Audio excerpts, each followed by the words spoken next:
Hello friends, मैं विनोद स्वागत करता हूं आपके अपने यूट्यूब चैनल मेलूस पर। यूनिट फर्स्ट के अंतर्गत दिया हुआ 7वें नंबर का जो टॉपिक है हमारा मध्य प्रदेश के प्रमुख धार्मिक एवं पर्यटन स्थल, वो आप शुरू करने वाले हैं।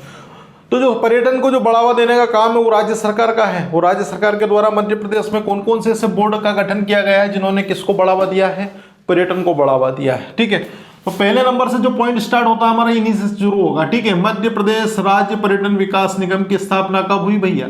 तो मध्य प्रदेश राज्य पर्यटन विकास निगम, ये जो विकास निगम आया था जो पर्यटन को बढ़ावा देने के लिए आया था 1978 में मध्य प्रदेश राज्य पर्यटन विकास निगम की स्थापना कर दी गई थी। और मध्य प्रदेश में सर्वप्रथम कौन सी नीति? तो मध्य प्रदेश में सर्वप्रथम पर्यटन नीति कब लाई गई थी? तो ये क्वेश्चन बहुत इंपॉर्टेंट है। तो ये आपकी मध्य प्रदेश में सर्वप्रथम पर्यटन नीति आई थी 1995।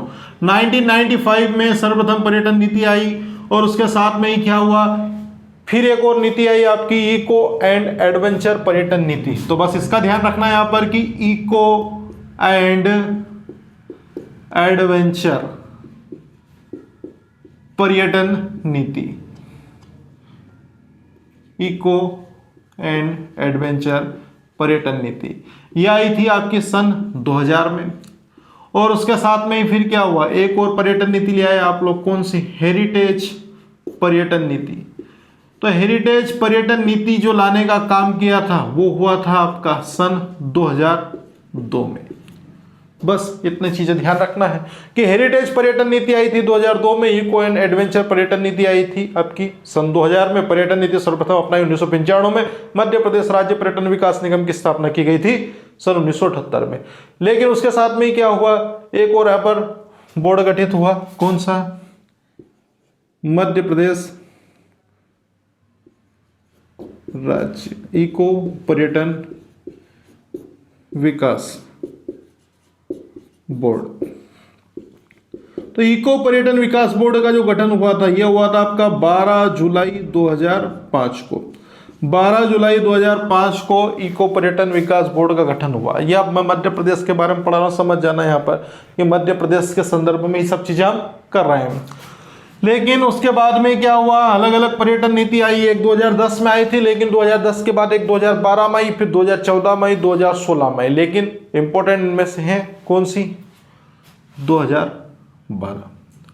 तो पर्यटन नीति कौन सी भैया? तो पर्यटन नीति आई आपकी सन 2012 की, जिसके तहत क्या किया गया, पर्यटन को उद्योग का दर्जा दिया गया। तो बस ये ध्यान रखना है कि पर्यटन को उद्योग का दर्जा कब दिया गया। तो यह है आपका उद्योग का दर्जा दे दिया आपने, किसको? पर्यटन को। ये पॉइंट हो गया यहां तक।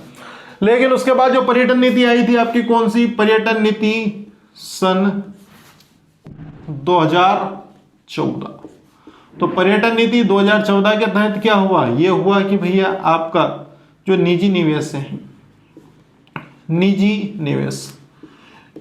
निवेश को प्रोत्साहन दिया गया। क्यों प्रोत्साहन दिया गया? पर्यटन के क्षेत्र को बढ़ाने के लिए। ठीक है, या फिर पर्यटन में जिन निजी निवेश है उसको क्या दिया गया, प्रोत्साहन दिया गया। कब दिया गया? 2014 की पर्यटन नीति के तहत दिया गया। अब उसके बाद फिर एक आपकी वर्तमान में कौन सी पर्यटन नीति चल रही है? तो वर्तमान में मध्य प्रदेश में जो पर्यटन नीति चल रही है वो आपकी 2016 चल रही है। ठीक है, पर्यटन नीति कौन सी? 2016। अब ये 2016 की जो नीति आई थी, ये आई थी 16 सितंबर 2016 को। ठीक है, तो ये ध्यान रखना है यहाँ पर कि वर्तमान चलने वाली जो आपकी पर्यटन नीति है कौन सी?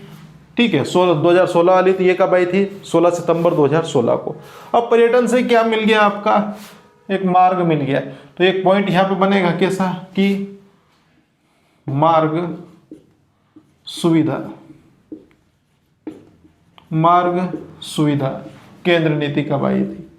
तो मार्ग सुविधा केंद्र नीति आई थी, तो ये भैया आई थी आपकी 2016 में। 2016 में।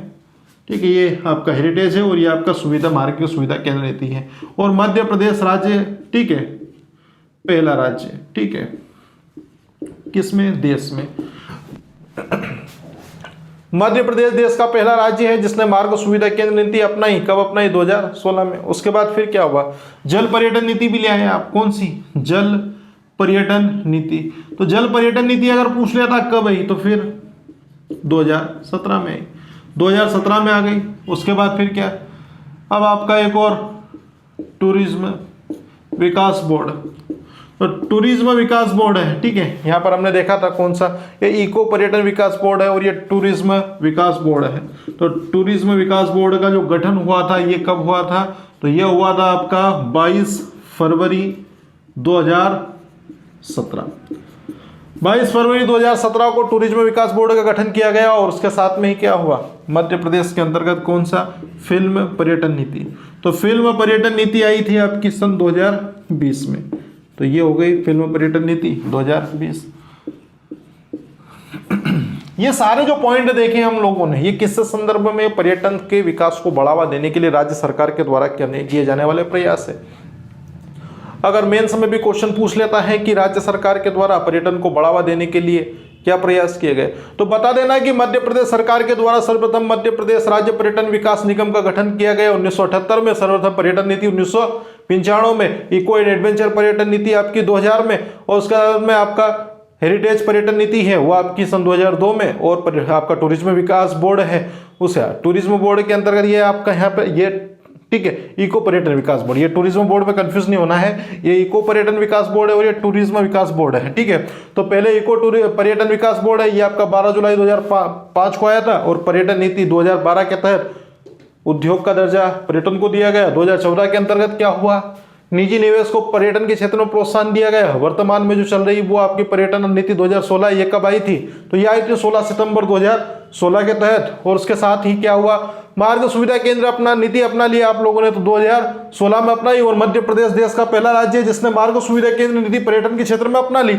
जल पर्यटन नीति आपकी कब आई, 2017 में। टूरिज्म विकास बोर्ड का गठन कब हुआ, 22 फरवरी 2017 को, और फिल्म पर्यटन नीति आई आपकी सन 2020 में।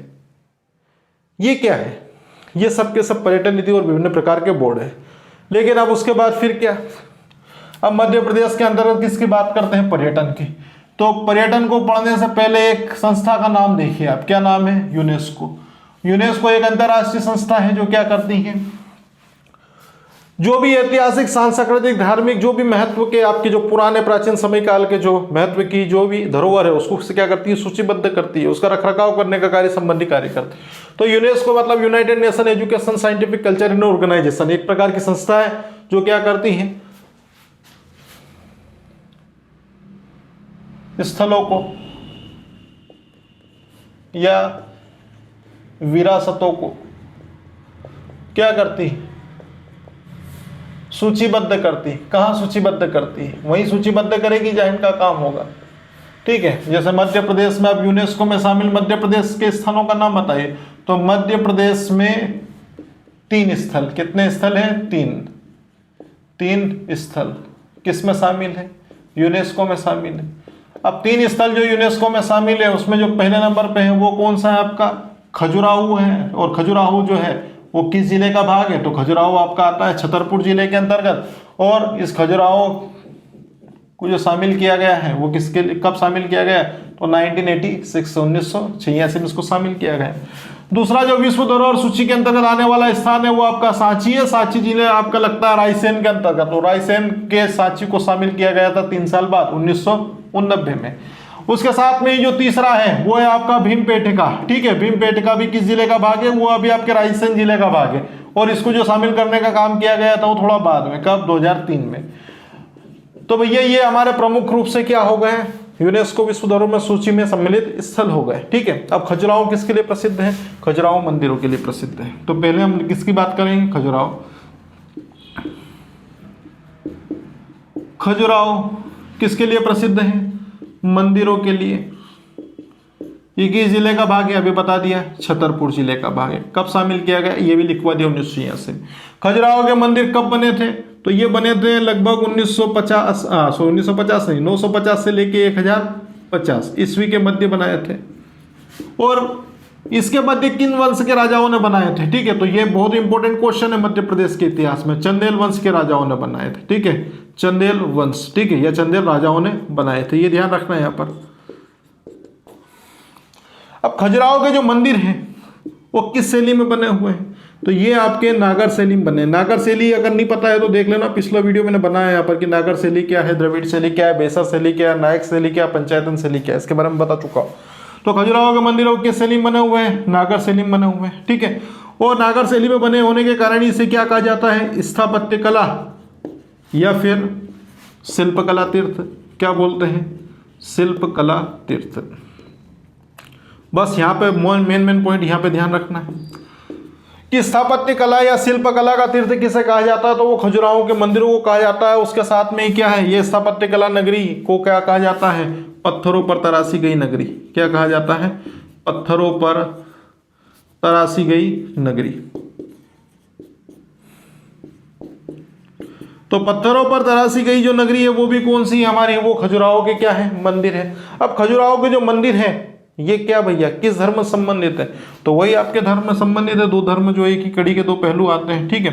तो यहाँ पे थोड़ा ध्यान रखना है कि मंदिरों का जो संबंध है वो किस धर्म से है? तो वो है आपका हिंदू और जैन। हिंदू और जैन धर्म से इन मंदिरों का क्या है? संबंध है। तो ये आपका कौन सा हुआ? खजुराहो हुआ। अब खजुराहो के जो मंदिरों की अगर मैं बात करता हूँ, ठीक है, तो बताया जाता है कि 85 से 82 से लेकर 85 यहाँ पर क्या थे? मंदिर थे, ठीक है। मंदिर कितने थे भैया? तो मंदिर यहाँ पर जो थे वो लगभग 82 थे। लेकिन वर्तमान में अब क्या? वर्तमान में क्या हुआ? सिर्फ कितने रह गए हैं? वर्तमान में देखो कहीं में 20 मिलेगा, कहीं में 22 मिलेगा, किसी में 21 मिलेगा, ठीक है। तो देख लेना वहां पर वर्तमान में सिर्फ भी कितने मंदिर रह गए हैं? 21 से लेके 22 मंदिर यहाँ पर शेष, ठीक है, बचे हुए हैं। बाकी सब क्या हो गए हैं? जीर्ण थीर्ण अवस्था के अंतर्गत किस में समेत हो चुके हैं? एक मलबे का रूप धारण कर चुके हैं, ठीक है, उनकी समाप्ति हो चुकी है। अब उसके साथ में और क्या है यहाँ पर? खजुराहो मंदिर के लिए प्रसिद्ध छतरपुर में है। ये आ गया चंदेल वंश के राजाओं ने। नागर शैली स्थापत्य कला पत्थरों पर तरह से संबंध हिंदू जैन धर्म। मंदिर 82 है, वर्तमान में कितने हैं? 21 से 22 मंदिर यहाँ पर रह गए हैं, ठीक है। यूनेस्को में भी आपने इसको शामिल कर लिया। इसके बारे में हम देखेंगे कि मंदिर है तो वो कहाँ पर है, किस प्रकार से है, पूर्व में कौन सा मंदिर, पश्चिम में कौन सा मंदिर, ठीक है, इसको देखेंगे। लेकिन पहले ये देख लो, मध्य प्रदेश राज्य पर्यटन विकास निगम की स्थापना हुई 1978 के अंतर्गत। मध्य प्रदेश ने सर्वप्रथम पर्यटन नीति कब अपनाई? तो भैया 1995 में अपनाई, ठीक है। 1995 में सर्वप्रथम पर्यटन नीति अपनाई गई। और इको एंड एडवेंचर पर्यटन नीति कब आई थी? तो इको एंड एडवेंचर पर्यटन नीति सन 2000 में आई थी। लेकिन हेरिटेज पर्यटन नीति कब अपनाई? ठीक है, तो वो अपनाई सन 2002 में। इको, ठीक है, ये इको एंड एडवेंचर पर्यटन नीति 2000 है। ये इको पर्यटन विकास बोर्ड है, ये बोर्ड है इको, ठीक है। तो ये इसकी स्थापना कब हुई? तो 12 जुलाई 2005 को इसकी स्थापना की गई। पर्यटन को उद्योग का दर्जा कब दिया गया? तो 2012 की पर्यटन नीति के अंतर्गत किया है। निजी प्रोत्साहन कब मिला पर्यटन के क्षेत्र में? तो वो पर्यटन नीति 2014 के तहत दिया गया। अब वर्तमान में पर्यटन नीति जो चल रही है 2016 वाली, 16 सितंबर 2016 को यहाँ पर आई थी। और उसी के साथ में मार्ग सुविधा केंद्र नीति भी 2016 में यहाँ पर राज्य सरकार के द्वारा अपनाई गई, ठीक है। हमेशा खतरे में कौन रहता है? 17 पे खतरा, मतलब जल पर्यटन नीति कब अपनाई? आपकी 2017 में अपनाई गई थी। टूरिज्म विकास बोर्ड है, ये इको पर्यटन विकास बोर्ड है और ये टूरिज्म विकास बोर्ड का गठन है। ये कब हुआ?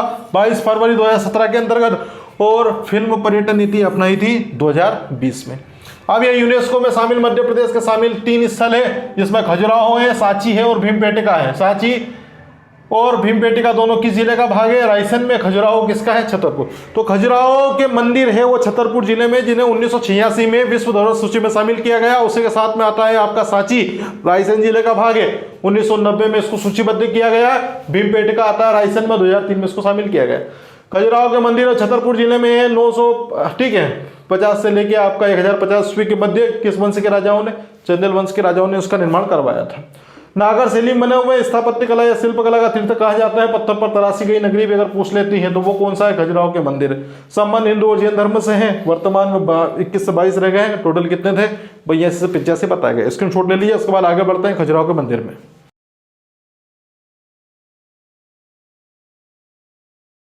खजुराहो के मंदिर है तो खजुराहो के मंदिर के अलग अलग भाग है भैया, ये भी ध्यान रखना है।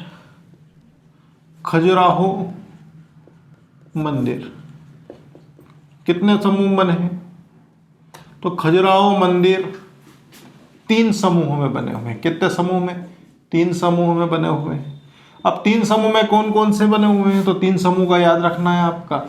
एक आता है वो किस समूह के मंदिर है, तो पूर्वी समूह के मंदिर है, पूर्वी समूह के मंदिर। अब पूर्व समूह के अंतर्गत जो पूर्व दिशा में है, उसके बाद फिर कौन से भैया, पश्चिम समूह के मंदिर। कौन से, पश्चिम। तो पश्चिम समूह के मंदिर, तो ये आपका पश्चिम दिशा के, और पश्चिम के बाद फिर है आपका कौन सा, दक्षिण समूह मंदिर। ये समूह इसलिए लिख रहा हूं ताकि क्वेश्चन अगर पूछ ले कि फला फला मंदिर किस दिशा में है, तो फिर क्या करना, वहां पे फिर क्या होते हैं, मामले उलझ जाते हैं। ठीक है, तो मामले उलझाने नहीं, हमको समझना है बातों को।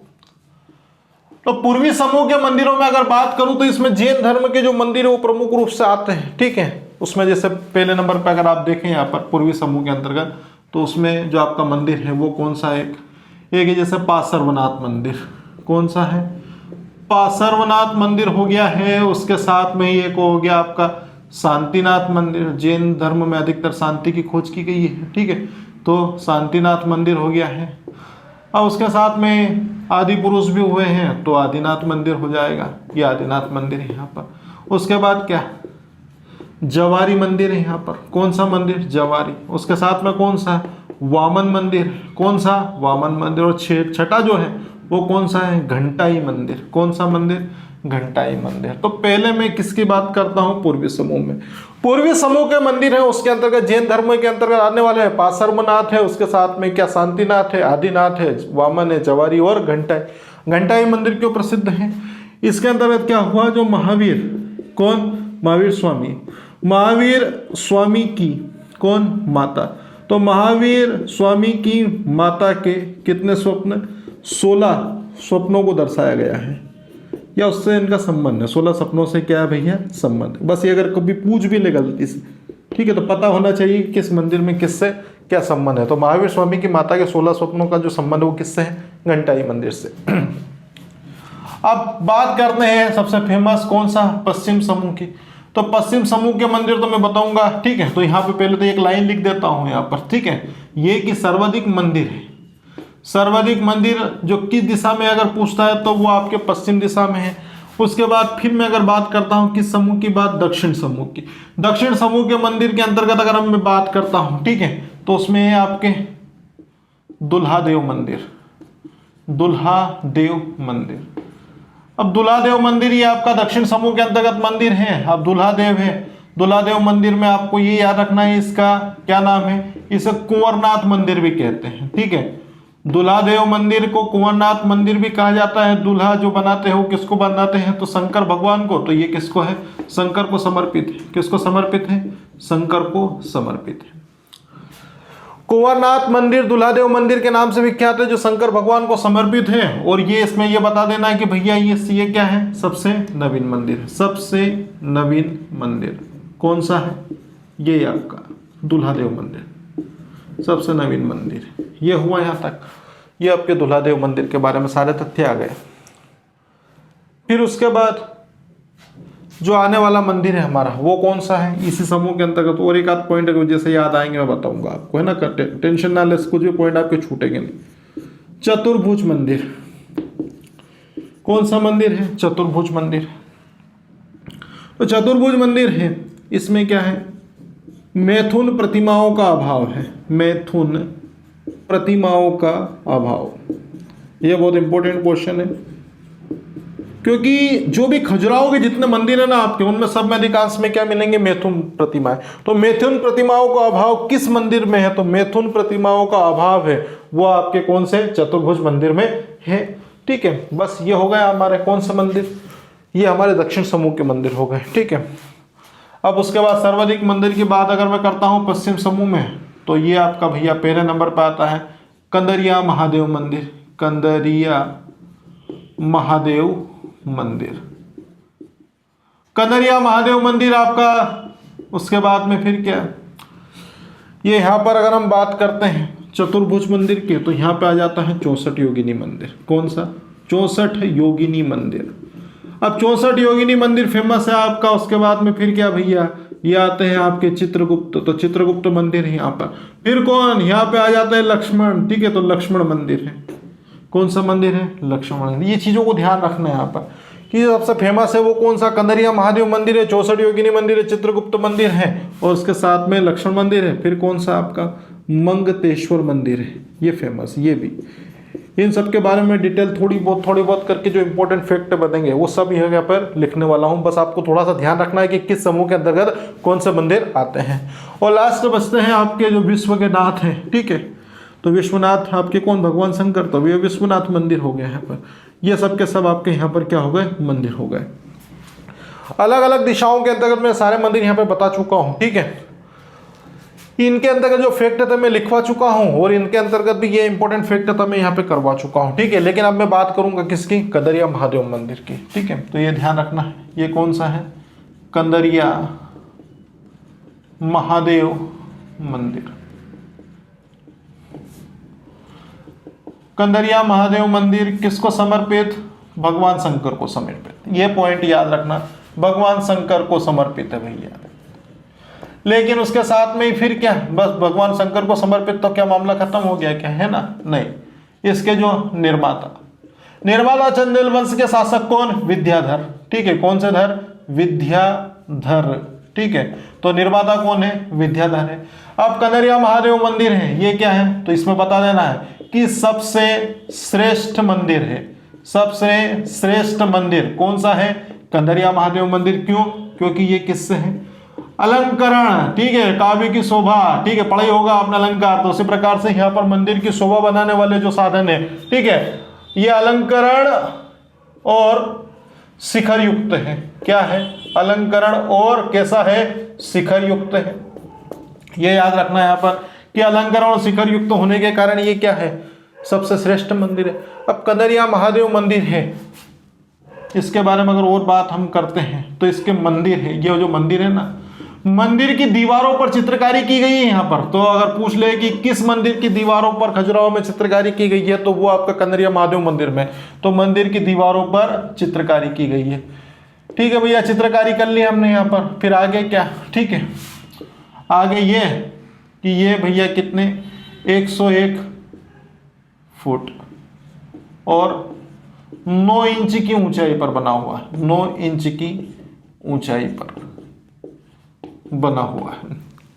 ये किसके बारे में देख लिया हम लोगों ने, कंदरिया महादेव मंदिर। ये कंदरिया महादेव मंदिर है वो भगवान शंकर को समर्पित है। इसके जो निर्माता है वो आपके चंदेल वंश के राजा कौन, विद्याधर हैं। और सबसे श्रेष्ठ मंदिर है, खजुराहो का, शिखर और अलंकरण युक्त है और दीवारों पर चित्रकारी की गई है, ऊंचे चबूतरे पर बना हुआ है। या फिर इसकी जो हाइट दे रखी है वो 101, ठीक है, फुट या फिर 9 इंच के इतना बताई गई है। लेकिन उसके बाद क्या भैया, उसके बाद ये कि इसकी जो तुलना है वो किससे की जाती है। तो इसकी जो तुलना है, इसकी तुलना किस मंदिर की, कंदरिया महादेव मंदिर। तुलना किससे होगी, तो तुलना भुवनेश्वर के लिंगराज मंदिर से, भुवनेश्वर के लिंगराज मंदिर से, ठीक है, लिंगराज मंदिर से की गई है। बस ये यहाँ पर हो गया। ये किसके बारे में हो गया, ये हमारे कंदरिया महादेव मंदिर के बारे में हमने देख लिया। दूसरा कौन सा मंदिर है हमारा, ये 64 योगिनी मंदिर है। अब 64 योगिनी मंदिर है तो इनके बारे में बात करते हैं। तो 64 योगिनी मंदिर क्या है, खजुराहो का सबसे प्राचीन मंदिर है। खजुराहो का सबसे प्राचीन मंदिर, ये याद रखना है। खजुराहो का सबसे प्राचीन मंदिर कौन सा है, तो वो आपका है 64 योगिनी मंदिर। ये फैक्ट इतना इंपॉर्टेंट क्यों है, ये इसलिए है क्योंकि यहां पर क्या है, कंदरिया महादेव मंदिर है वो सबसे श्रेष्ठ मंदिर है, वो कंदरिया महादेव मंदिर है। उसके बाद अगर बात करता हूं किसकी, ये वाला मंदिर कहां गया भैया, ये आपका सबसे नवीन मंदिर कौन सा है, तो दुल्हादेव मंदिर है। इसलिए इंपॉर्टेंट ये हो जाता है कि खजुराहो का सबसे प्राचीन मंदिर है तो वो कौन सा है, 64 योगिनी मंदिर है, ठीक है। अगर बात करता हूं तो ये किससे बना हुआ है, तो ये ग्रेनाइट से बना हुआ है, ठीक है, ग्रेनाइट से बना है। और किस आकार में है, तो आयताकार है, ठीक है। कैसे बना हुआ है, आयताकार, ग्रेनाइट से बना हुआ है। और किस आकार में बना हुआ है, आयताकार बना हुआ है। और किसके पास में है, तो ये बताना है यहां पर कि शिव सागर झील के दक्षिण पश्चिम में है। कौन सी झील, शिव सागर झील। तो शिव सागर झील के दक्षिण पश्चिम में, बस इतना बता दो यहां पर जिसमें काम हो जाएगा। शिव सागर झील के ये क्या है, शिव सागर, ये झील है। शिव सागर झील के कौन सी दिशा में? दक्षिण और पश्चिम में बना हुआ है, दक्षिण पश्चिम में बना हुआ है। ठीक है भैया। अब आप बात कर लो किसकी, ये हमारा कौन सा मंदिर है? चित्रगुप्त मंदिर। ये है ना चतुर्भुज मंदिर है, ये आपके दक्षिण में है। ठीक है। और ये कौन सा है? चित्रगुप्त मंदिर है। ये किस समूह के अंदर आता है? पश्चिमी समूह में। ठीक है। तो ये यहाँ पर ध्यान रखना है, ये इसमें कंफ्यूज नहीं होना है। ये वामन जवारी ये सबके सब मंदिर है, ये किससे संबंधित है? तो वो आपके अधिकांश है वो आपके जैन समूह से संबंधित रहेंगे। ये आपके आदिनाथ शांतिनाथ वगैरह ये सब मंदिर यहाँ पर है। अब आते हैं हम किसकी बात कर लें? चित्रगुप्त मंदिर। चित्रगुप्त मंदिर, तो चित्रगुप्त मंदिर के जो निर्माता है वो कौन है? तो चित्रगुप्त मंदिर के जो निर्माता है वो चंदेल वंश के राजा कौन? राजा धंग। ठीक है, धंग थे। ठीक है, धंग ने इनका निर्माण करवाया था। चित्रगुप्त मंदिर किसको समर्पित है? तो ये आपका समर्पित करने वाला स्थान पूछता है तो समर्पित है भगवान सूर्य को। भगवान सूर्य को, भगवान सूर्य को ये क्या है? समर्पित है। अब समर्पित भगवान सूर्य को है तो चित्रगुप्त में एक मंदिर में क्या है? 7 घोड़ों पर, 7 घोड़ों पर क्या है? सूर्य प्रतिमा को दर्शाया गया है। 7 घोड़ों पर सूर्य प्रतिमा को दर्शाया गया है। और ये आपके सूर्य प्रतिमा के दाईं ओर, सूर्य प्रतिमा के किस ओर? दाईं ओर क्या है? सूर्य प्रतिमा के दाईं ओर चित्रगुप्त की प्रतिमा रखी गई है। किसकी प्रतिमा? चित्रगुप्त की प्रतिमा रखी गई है। बस इसलिए नाम पड़ गया कौन सा मंदिर? चित्रगुप्त मंदिर। तो चित्रगुप्त मंदिर के जो निर्माता है वो राजा धंग है। चित्रगुप्त मंदिर के अंतर्गत भगवान सूर्य को समर्पित करते हुए 7 घोड़ों पर इनको दर्शाया गया है। सूर्य की जो प्रतिमा है उसके दाईं ओर ही किसकी प्रतिमा है? तो उनकी प्रतिमा रहेगी भैया किसकी? चित्रगुप्त जी की। और ये हो गया हमारा कौन सा मंदिर? ये हमारा चित्रगुप्त मंदिर। आगे कौन सा आता है हमारा? लक्ष्मण मंदिर है। तो लक्ष्मण मंदिर का लिखूं आप, जगह नहीं मेरे पास में, इनको देख लेते हैं हम लोग, है ना। फिर उसके बाद आगे बढ़ते हैं लक्ष्मण मंदिर, मंगतेश्वर मंदिर और विश्वनाथ मंदिर। ठीक है, इसके बारे में हम पढ़ते हैं। लेकिन पूर्वी समूह, ये पहले ध्यान रखना है कि उत्तर दिशा में कोई मंदिर नहीं है। किस, कहां पर? खजुराहो में। ये खजुराहो छतरपुर में उत्तर दिशा में कोई मंदिर नहीं है। पूर्वी समूह, पश्चिमी समूह और दक्षिण समूह के अंतर्गत मंदिर है। पूर्वी समूह में आता है आदिनाथ, शांतिनाथ, पार्श्वनाथ, ठीक है, जवारी, उसके साथ में वामन, और फिर कौन सा? घंटाई। घंटाई जो मंदिर है उसमें क्या? पहले तो ये देख लो, नाथ, पार्श्वनाथ, शांतिनाथ, आदिनाथ, फिर जवारी, वामन, और फिर आता है घंटाई। महावीर स्वामी की माता के कौन से स्वप्न? 16 स्वप्नों को यहाँ पर बताया गया है। उसके बाद पहले पश्चिम में सर्वाधिक मंदिर है। पहला कंदरिया महादेव मंदिर है, 64 योगिनी मंदिर है, चित्रगुप्त मंदिर, लक्ष्मण मंदिर है, मंगतेश्वर मंदिर है और विश्वनाथ मंदिर है। और सबसे अधिक संख्या भी किस समूह में है? पश्चिम समूह के मंदिर है। दक्षिण समूह में कौन सा? दुल्हादेव मंदिर है, जिसे कुंवरनाथ मंदिर के नाम से भी जाना जाता है। भैया दूल्हा बनते हैं कौन? किसके शाही सवारी निकलती? भगवान शंकर की। तो दूल्हा बने हैं आपके बाबा कौन? शंकर। ठीक है, तो दुल्हादेव मंदिर भगवान शंकर को समर्पित है। और ये सब क्या है? नया आदमी है वही क्या बनता है? दूल्हा बनता है। तो ये सबसे क्या हो गया? नवीन मंदिर हो गया है। ठीक है, और इसमें क्या है? इसमें एक पॉइंट ये याद रखना है, सहस्त्रमुखी शिवलिंग है यहाँ पर। सहस्त्रमुखी क्या है? शिवलिंग। तो सहस्त्रमुखी शिवलिंग किस मंदिर में? तो दुल्हादेव मंदिर में। चतुर्भुज मंदिर की अगर बात करता हूं तो चतुर्भुज मंदिर एकमात्र ऐसा मंदिर है जिसमें किसका अभाव है? मैथुन प्रतिमाओं का अभाव है। मैथुन तो समझते होंगे आप लोग। ठीक है, अब उसके बाद अगर मैं बात करता हूं पश्चिम समूह के अंतर्गत वाले मंदिरों की, तो इसमें कंदरिया महादेव मंदिर है। यह भगवान शंकर को समर्पित है। इसके निर्माता है विद्याधर। जिसमें विद्या होगी वही तो क्या होगा? एक भव्य मंदिर का निर्माण कराएगा, एक श्रेष्ठ मंदिर का निर्माण करवाएगा। तो ये विद्याधर जो है, इन्होंने क्या सबसे श्रेष्ठ मंदिर कंदरिया महादेव मंदिर का निर्माण करवाया। और सबसे श्रेष्ठ इसलिए हो गया क्योंकि इसके अंतर्गत क्या है? एक शिखर है और शिखर के साथ में इसमें अलंकरणों का भी उपयोग किया गया है। 101 फुट और 9 इंच की ऊंचाई। ठीक है, चट्टान की ऊंचाई, इतनी चट्टान की ऊंचाई के ऊपर यह बना हुआ है। ठीक है, तुलना अगर की जाए कंदरिया महादेव मंदिर की तो ये भुवनेश्वर कहाँ भैया? उड़ीसा में। ठीक है, और वहां पर कौन सा मंदिर है? लिंगराज मंदिर। तो लिंगराज मंदिर से इसमें क्या होती है? तुलना की जाती है। 64 योगिनी मंदिर खजुराहो का सबसे प्राचीन मंदिर। ये सबसे प्राचीन मंदिर, ये सबसे श्रेष्ठ मंदिर, और ये भैया कौन सा? ये सबसे नवीन मंदिर, दुल्हादेव मंदिर। ठीक है, 64 योगिनी मंदिर ग्रेनाइट से बना हुआ है, आयताकार बना हुआ है। शिव सागर झील के बिल्कुल किस तरह है? दक्षिण पश्चिम समूह में है। ठीक है, दक्षिण पश्चिम दिशा में है। चित्रगुप्त मंदिर है हमारा। तो चित्रगुप्त मंदिर के जो निर्माता है वो, ये थोड़ा करेक्शन करना है यहाँ पे ना, ये धंग नहीं आएगा, यहाँ पे आएंगे गंडदेव। ठीक है, तो ये थोड़ा सा भैया इसके लिए सॉरी है आपका, है ना। चित्रगुप्त मंदिर के निर्माता कौन है? राजा गंडदेव। और गंडदेव के द्वारा निर्मित जो है आपका चित्रगुप्त मंदिर, ये भगवान सूर्य को समर्पित है। 7 घोड़ों पर उनकी प्रतिमा है। उनकी दाईं ओर किसकी प्रतिमा है? ये आपके चित्रगुप्त जी की प्रतिमा है, जिसके कारण इसका नाम ही क्या पड़ गया है? चित्रगुप्त मंदिर। ठीक है, इसके बाद हम शुरू करते हैं नेक्स्ट मंदिर। स्क्रीनशॉट ले लीजिए और आगे बढ़ते हैं।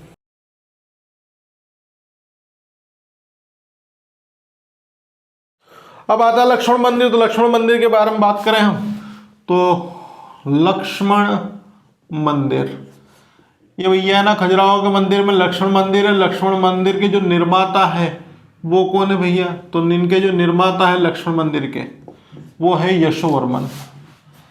यशोवर्मन, ठीक है, जिन्हें लक्ष्मण वर्मन के नाम से भी जाना जाता है। यशोवर्मन को लक्ष्मण वर्मन के नाम से भी जाना जाता है। और इन्होंने ही कौन सा मंदिर बनवाया है? लक्ष्मण मंदिर बनाया है। लक्ष्मण मंदिर किस शैली में बना हुआ है? तो भैया ये पंचायतन शैली में बना हुआ है। कौन सी शैली में? पंचायतन शैली। इसके बारे में विस्तृत रूप से स्थापत्य शैलियों में पढ़ा चुका हूं। ठीक है, अब जो लक्ष्मण मंदिर है ये किसको समर्पित है? तो ये भगवान विष्णु को समर्पित है। ठीक है, तो समर्पित तो देखना ही पड़ेगा क्योंकि क्वेश्चन आते आता है कि लक्ष्मण जी को समर्पित है, किसको समर्पित है। लक्ष्मण मंदिर का नाम इसलिए पड़ा क्योंकि यशोवर्मन का नाम लक्ष्मण मंदिर है और लक्ष्मण मंदिर ने क्या किया? भगवान विष्णु को समर्पित किया। ठीक है, समर्पित किसको? भगवान विष्णु को। ठीक है, और भगवान विष्णु को जो समर्पित किया लक्ष्मण मंदिर, तो इसका मुख है विष्णु भगवान का, वो कितने मुख है? त्रिमुख। मतलब एक प्रतिमा से 3 मुख निकल रहे हैं। 3 मुख, त्रिमुख में जो पहला जो मुख है वो किसका है? मानव का है। पहला किसका है? मानव का है। दूसरा जो मुख है वो किसका है? वो सिंह का है। और तीसरा जो मुख है वो किसका है? वो सूअर का है। किसका है? सूअर का। तो चीजों को ध्यान रखना है। लक्ष्मण मंदिर के निर्माता यशोवर्मन, ये लक्ष्मण मंदिर है जिनके द्वारा पंचायतन शैली में विष्णु भगवान को समर्पित करते हुए एक त्रिमुखी एक प्रतिमा बनाई गई, जिसमें पहला जो मुख है वो मानव, दूसरा सिंह और तीसरा किसका? सूअर का है। अब उसके बाद किसकी बात करें भैया? उसके बाद आता है मंगतेश्वर मंदिर। मंगतेश्वर मंदिर, मंगतेश्वर मंदिर है। इस मंदिर के जो निर्माता कौन है ये देख लेते हैं। निर्माता है, इसका नाम है हर्षवर्मन। हर्षवर्मन, ये हर्षवर्मन लिखा है, हर्षवर्धन नहीं लिखा है। ठीक है, ये आपके मंगतेश्वर मंदिर के जो निर्माता है ये कौन है? हर्षवर्मन। और हर्षवर्मन के द्वारा एक भटकत मणि लगाई गई यहाँ पर। कौन सी? भटकत मणि। भटकत मणि, ये भटकत मणि क्या है? तो भैया भटकत मणि एक मणि है, इसकी यहाँ पर क्या की गई है? स्थापना की गई है। ठीक है, और लास्ट जो हमारा मंदिर बसता है वो कौन सा भैया? विश्वनाथ मंदिर। कौन सा है? विश्वनाथ मंदिर। अब विश्वनाथ मंदिर है तो इनके बारे में क्या विशेषता? ये किसके द्वारा निर्माण किया गया? तो निर्माता कौन है भैया? अभी जैसे हमने पढ़ाया था यहाँ पर। ठीक है, चित्रगुप्त मंदिर में थोड़ी सी गड़बड़ी हो गई थी, वहां पे हमने चित्रगुप्त मंदिर में धंगदेव कर दिया था, लेकिन वहां पे थोड़ा करेक्शन मैंने करवा दिया। वहां पे चित्रगुप्त मंदिर के जो निर्माता है वो गंड है, और ये जो आपके विश्वनाथ मंदिर है उस विश्वनाथ मंदिर के जो निर्माता वो है राजा धंगदेव। राजा धंगदेव के द्वारा इसका निर्माण किया गया है। और ये किसको समर्पित है? तो भगवान शंकर को समर्पित है। किसको समर्पित है? भगवान शंकर को समर्पित है। कौन सा मंदिर? विश्वनाथ मंदिर। और विश्वनाथ मंदिर की अगर बात करें किस शैली में बने हुआ है, तो किस शैली में बना हुआ है? जिस शैली में कौन सा मंदिर बना हुआ है? लक्ष्मण मंदिर बना हुआ है। तो ये भी किस शैली में बना होगा? पंचायतन शैली में बना हुआ है। तो ये पंचायतन शैली बता देना। ये हो गए हमारे प्रमुख किसके मंदिर? खजुराहो के मंदिर। कुछ और फैक्ट देख ले तो जो खजुराहो से अगर पूछ ले आपसे तो इसमें नोट पॉइंट डाल के आपके नोट्स अगर बना रहे हो तो उसमें लिख लेना कि क्या कि ये जो मंदिर है, कौन सा मंदिर? खजुराहो के मंदिर। तो मंदिर निर्माण में किसका उपयोग हुआ है? तो मंदिर निर्माण में पन्ना खदान के बलुआ पत्थर का, पन्ना खदान, कहाँ की खदान? पन्ना खदान का कौन सा पत्थर? बलुआ पत्थर। कौन सा? बलुआ पत्थर। बलुआ पत्थर के साथ में क्या? ग्रेनाइट, इनका उपयोग यहाँ पर किया गया है। बस इतना याद रखना कि बलुआ पत्थर और ग्रेनाइट का उपयोग हुआ है। और जो मंदिर है किसका अभाव है? मंदिर के चारों ओर, मंदिर के चारों ओर मतलब वो जो बाउंड्री होती ना उसकी बात कर रहे हैं यहाँ पर। ठीक है, तो किसका भैया, चार दीवारी। चार दीवारी समझ रहे ना, चार दीवारी मतलब वह इस जगह जो किसी वस्तु को चारों ओर से क्या कर रही है, घेरे हुए है, ठीक है। तो चार दीवारी जिसे हम परकोटा भी बोल सकते हैं, क्या बोल सकते हैं, परकोटा, ठीक है। तो परकोटे का क्या है, अभाव, परकोटे का अभाव है, परकोटे का अभाव। ये हमारे हो गए मुख्य बिंदु किससे संदर्भ में, ये हो गए हमारे जो प्रमुख मंदिर है उसके बारे में। पहला लिखवाया था खजुराहो 1986 में, छतरपुर जिले का भाग है जो यूनेस्को ने शामिल किया था। दूसरा कौन सा लिखवाया था, दूसरा लिखवाया था आपको सांची। कौन सा लिखवाया था, सांची। सांची किसके लिए प्रसिद्ध है, सांची बौद्ध स्तूपों के लिए प्रसिद्ध है, ठीक है। तो सांची बौद्ध स्तूप कहाँ पर है, तो इसके बारे में पहले ही बात कर चुके हैं हम लोग। किस जिले का भाग है, रायसेन जिले में भाग, ठीक है। इसके जो खोज करता है अगर पूछ ले आपसे कि सांची स्तूपों की खोज किसने की, तो किसने, जनरल टेलर ने की थी। किसने की थी, जनरल टेलर। तो जनरल टेलर साहब गए, कब गए, 1818 में, और क्या कर दी, खोज कर दी। अब खोज करने से कोई निर्माता तो बनेंगे नहीं। तो सांची स्तूप के निर्माता अगर क्वेश्चन पूछता है तो कौन है निर्माता, कौन, सम्राट अशोक। कौन से अशोक, सम्राट अशोक। किस वंश के हैं, तो सम्राट अशोक मौर्य वंश के प्रतापी राजा है। तो ये याद रखना है कि सांची स्तूप किस वंश के शासनकाल में बना था, तो मौर्य वंश के शासनकाल में बना था। निर्माता कौन है, सम्राट अशोक। कौन सी शताब्दी में, तो तीसरी शताब्दी ईसा पूर्व, तीसरी शताब्दी ईसा पूर्व, ठीक है। बीसी वर्ग के बारे में पहले पढ़ा चुका हूं इतिहास में। सम्राट अशोक मौर्य वंश के राजा, ठीक है, तीसरी शताब्दी ईसा पूर्व में, किसके कहने पर, में पत्नी, पत्नी कौन, कुमार देवी, कुमार देवी, कुमार देवी जिन्हें महादेवी के नाम से भी जाना जाता है, महादेवी के कहने पर। बस इतना ध्यान रखना है यहाँ पर, ये सम्राट अशोक ने महादेवी कुमार देवी के कहने पर इन स्तूपों का निर्माण करवाया था। लेकिन जो स्तूप है, स्तूप के चारों ओर किसका, तोरण द्वार, तोरण और परिक्रमा पथ, तोरण और परिक्रमा पथ का जो निर्माण वो जो करवाया था, वो किसने करवाया था, शुंग वंश के शासकों ने, शुंग राजाओं ने, ठीक है। शुंग राजाओं ने क्या किया था, तोरण और परिक्रमा पथ का क्या किया था, निर्माण किया था। अब ये जो तोरण है, ठीक है, तोरण के ऊपर क्या है भैया, गौतम बुद्ध के जीवन की घटनाएं संबंधित हैं। तो गौतम बुद्ध के जो जीवन की घटनाएं उनको संदर्भ बताया है, आप उनको संबंध बताया गया, गौतम बुद्ध के जीवन संबंधी घटना और जातक कथा का यहाँ पर वर्णन मिलता है। कहाँ पे मिलता है वर्णन, इन बौद्ध स्तूप के तोरण द्वार पर, ठीक है। अब इसमें गौतम बुद्ध के जो गृह त्याग किया था तो उसमें किससे दर्शाया गया है, तो गृह त्याग को किससे दर्शाया भैया, तो घोड़े से दर्शाया गया, तो घोड़े से दर्शाया है। बस इतना ध्यान रखो यहाँ पर।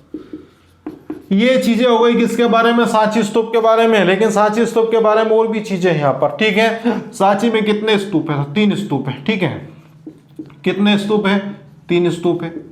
3 स्तूप में जो पहला स्तूप है, पहला स्तूप, अब पहला स्तूप जो है ना वो सबसे बड़ा है, ठीक है। तो ये भी ध्यान रखना, पहला स्तूप सबसे बड़ा स्तूप है, बड़ा स्तूप, ठीक है। और इसका जो व्यास अगर पूछ ले आपसे कि इसका व्यास बताओ ये कितना बड़ा है, तो इसका व्यास अगर पूछे तो बता देना यहाँ पर 36.5 मीटर इसका व्यास है। और इसकी ऊंचाई अगर आपसे पूछता है, क्या पूछता है, ऊंचाई, तो 16.4 मीटर इसकी क्या है, ऊंचाई है। ये चीजें यहाँ पर ध्यान रखना। पहला स्तूप सबसे बड़ा स्तूप है जिसका व्यास 36.5 मीटर है और 16.4 मीटर इसकी ऊंचाई है। लेकिन उसके साथ में जो दूसरा ज्यादा इंपॉर्टेंट नहीं, लेकिन कौन सा स्तूप, तीसरा, ठीक है। तो तीसरा यहां पर मैंने लिखा है तीसरा स्तूप। तो ये तीसरा स्तूप है, इसे क्या कहा जाता है, नवविहार। तीसरे स्तूप को क्या किया गया है, नवविहार के नाम से जाना गया है। नवविहार में क्या है, नवविहार में गौतम बुद्ध के जो शिष्य है, कौन, गौतम बुद्ध के 2 शिष्य, ये क्वेश्चन आया हुआ भी है। गौतम बुद्ध के 2 शिष्य, नाम बताओ उनका, नहीं पता है क्या, कोई बात नहीं। पहले है महामोगलायन महामोगलायन, ठीक है, और दूसरे हैं सारीपुत्र।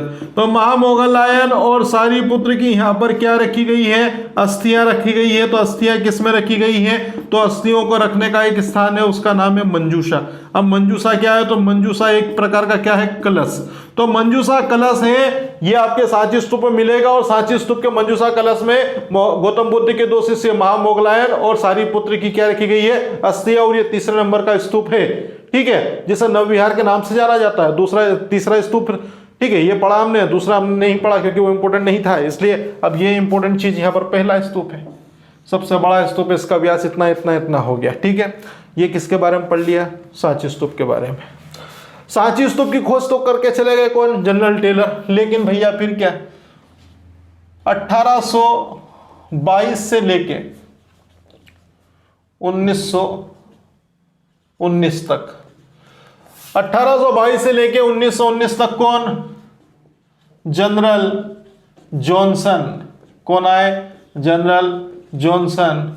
उसके बाद John Marshall, General Johnson, John Marshall, captain Massey, Captain Massey. याद रखना है यहां पर कि जनरल जॉनसन, उसका जॉन मार्शल, जॉन मार्शल के साथ में कौन, कैप्टन मेसी, और उसके साथ में जनरल कोल। कौन, जनरल कोल, जनरल कोल। जनरल कोल ने क्या किया, यहां पर क्या किया, उत्खनन। क्या किया, उत्खनन, एवं उसके साथ में क्या किया, इसका संरक्षण करने का कार्य किया। किसने किया, इन महान आत्माओं ने किया, ठीक है, जो यहाँ पर दिख रहे हैं। अब ये जो आपका सांची स्तूप है, जिसको 2017 में क्या किया गया, 2017 में 20 रुपए के नोट के ऊपर भी दर्शाया गया है, 20 रुपए के नोट पर भी इसके प्रतिबिंब देखने को मिलते हैं कि 2017 में, ठीक है, सांची स्तूप, किसका स्तूप, सांची स्तूप पर, ठीक है, उसकी प्रतिमा कहाँ पर देखने को मिली है, तो वो आपके 20 रुपए के नोट पर इसको छापा है, ठीक है। अब उसके बाद फिर भैया हमारा लास्ट बन जाता है, कौन बच जाता है, वही हमारा आदिमानव का, कौन, भीमपेटिका। तो भीमपेटिका के बारे में पढ़ लेते हैं, यहीं पे, ज्यादा बड़ा है नहीं। भीमपेटिका जो है कहाँ पर है, रायसेन जिले में, ये सबको पता है, अभी बता दिया था। खोजकर्ता कौन है, अब खोजकर्ता ये व्यक्ति अलग है जिसका नाम अभी तक इतिहास में अजर अमर है, कौन, ठीक है, श्री विष्णुधर, ठीक है, विष्णु श्रीधर वाकणकर, ठीक है, या फिर आपका याद रखना विष्णु श्रीधर वाकणकर। अब विष्णु श्रीधर वाकणकर साहब ने इसकी जो खोज की थी वो कब की थी, तो ये की थी 1957 और 1958 में की थी। तो ये याद रख लिया, 1957-58 में की खोज की थी। भीमपेटिका का संबंध किससे है, तो ये प्रागैतिहासिक काल से है। और प्रागैतिहासिक काल के यहाँ पर क्या है, संबंध बता देना है कि प्रागैतिहासिक काल से इसका क्या है, संबंध है। और यहाँ पर क्या मिलती है, आदि मानव की चित्रकारी, किसकी, आदि मानव की चित्रकारी भी देखने को मिलती है। और उसके बाद ही एक इंपॉर्टेंट क्वेश्चन अगर पूछ लेता है कि विश्व का सबसे बड़ा गुफा समूह कौन सा है, तो विश्व का सबसे बड़ा गुफा समूह ये भी कौन सा है, तो ये भी हमारा कौन सा है, भीमपेटिका। क्या भैया हो गया यहाँ तक, ये चित्रकारी भी की गई है। तो ये किससे, ठीक है, अब ये छोड़ो यार, चलो लिख लो, यौन संबंध के बारे में यहाँ पर इन चित्रकारियों में दर्शाया गया, ऐसा बताते हैं ये हमारे जो इतिहासकार इन्होंने ये बताया है, ठीक है। तो ये हमारा कौन सा हो गया, सांची। देख लेते हैं हमने अभी तक जो भी पढ़ा हमारा। लक्ष्मण मंदिर के निर्माता यशोवर्मन है, यशोवर्मन को लक्ष्मण वर्मन के नाम से जाना जाता है। लक्ष्मण मंदिर पंचायतन शैली में बना हुआ है, भगवान विष्णु को समर्पित है, जिनकी 3 मुख वाली प्रतिमा है, जिसमें पहला मुख मानव, दूसरा सिंह और तीसरा सुअर का प्रतिमा बताई गई है। मंगतेश्वर मंदिर के निर्माता हर्षवर्मन है, भटकत मणि करके एक मणि है जिसकी स्थापना उन्होंने की है। विश्वनाथ मंदिर के निर्माता कौन है, धंगदेव है, धंगदेव ने भगवान शंकर को समर्पित करता है पंचायतन शैली में विश्वनाथ मंदिर का निर्माण करवाया था। काशी विश्वनाथ का मंदिर का नाम भी सुना होगा जो वाराणसी में, वो भी किसको समर्पित है, भगवान शंकर को समर्पित है। मंदिर निर्माण के लिए पन्ना खदान के बलुआ पत्थर का उपयोग और ग्रेनाइट का उपयोग किया गया। 4 दीवारी, ठीक है, 4 दीवारी और परकोटे का क्या है, अभाव है, ठीक है। सांची स्तूप कहां पर है, रायसेन जिले में। खोजकर्ता जनरल टेलर, ये इंपॉर्टेंट क्वेश्चन है यहाँ पर, क्यों, क्योंकि भीमपेटिका के खोजकर्ता वीएस वाकणकर है, ठीक है, विष्णु श्रीधर वाकणकर। और ये आपकी जो है सांची के खोजकर्ता है जनरल टेलर। 1858 में इन्होंने खोज की थी। लेकिन निर्माता कौन है सांची बौद्ध स्तूपों का, सम्राट अशोक। किस वंश का, मौर्य वंश का। पत्नी कौन, कुमार देवी। कुमार देवी कहने पर कितने स्तूप बनाए थे, 3 स्तूप बना दिए थे। ठीक है, तीसरी शताब्दी में बनाए, वो भी कौन सी शताब्दी में, तीसरी शताब्दी ईसा पूर्व बीसी, ठीक है, याद रखना है यहाँ पर। लेकिन तोरण और परिक्रमा पथ जो मौर्य वंश के बाद कौन सा आया, सुंग वंश, तो सुंग वंश ने बना दिया। गौतम बुद्ध के जीवन से संबंधी घटनाएं यहाँ पर उत्कीर्णित की गई है, कहां पर, ये आपके तोरण द्वार में, ठीक है। और कौन सी कथा है, तो जातक कथा है, कौन सी कथा, जातक कथा है। ग्रह त्याग को किससे दर्शाया गया है, घोड़े से दर्शाया गया है। स्तूप में जो पहला स्तूप है, जो सबसे बड़ा स्तूप है, जिसका आकार या व्यास पूछे तो 34.5 मीटर है, ऊंचाई पूछता है 16.4 मीटर की, ठीक है, इतनी ऊंचाई है। तीसरा स्तूप है वो नवविहार के नाम से जाना जाता है, जिसमें गौतम बुद्ध के दो आपके कौन शिष्य महामोगलायन और सारिपुत्र की अस्थियां हैं, और किस कलश में रखी गई है, तो ये कलश का नाम बताना है, मंजूषा कलश। अब उसके बाद जो आपके 1822 से लेकर 1919 तक general Johnson, John Marshall, captain Massey, general Cole, इन्होंने यहाँ पर उत्खनन संरक्षण करने का कार्य, संरक्षण करने का काम किया। लेकिन 2017 में क्या हुआ, सांची की जो फोटो है वो 20 रुपए के नोट पर क्या करी, छपी। भीमबेटका कहाँ, रायसेन जिले में। खोज करता है विष्णु श्रीधर वाकणकर, 1957-58 में इन्होंने खोज की थी। संबंध किस काल से, प्रागैतिहासिक काल, प्रागैतिहासिक काल मतलब किसका समय, मानव, आदि मानव का समय, ठीक है। विश्व का सबसे बड़ा गुफा समूह है जिसमें चित्रकारी की गई है और इसमें यौन संबंधी साक्ष्य मिलते हैं, ऐसा बताया गया है, ठीक है। और वीडियो पसंद आता है आपको तो वीडियो को लाइक एंड शेयर करें, चैनल को सब्सक्राइब करें और टेस्ट सीरीज देना ना भूलें। डिस्क्रिप्शन बॉक्स में लिंक दी है, मिलते हैं उसके बाद सेकंड पार्ट में।